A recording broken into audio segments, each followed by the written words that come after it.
Rudal anti-tank atau ATGM Rusia memukul 3 tentara Ukraina di Zaporozhye. Rekaman detik-detik penyerangan ramai beredar di Telegram pada Selasa 28 Maret 2023. Serangan diluncurkan dari jarak jauh dan tepat mengenai sasaran. Dalam keterangan unggahan disebutkan, akurasi tembakan membuat 3 pasukan Ukraina lenyap dalam hitungan detik. Rekamannya pun menuai berbagai komentar dari warganet. Diketahui pula perang yang terjadi di antara pasukan militer Rusia dengan Ukraina hingga hari ini, Rabu 29 Maret 2023, telah berlangsung selama 399 hari.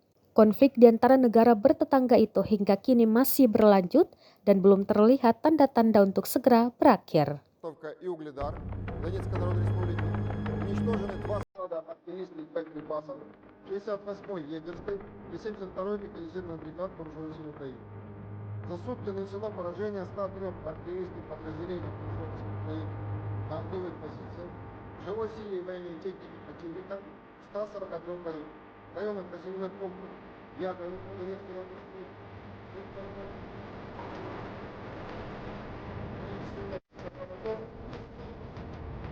Прошел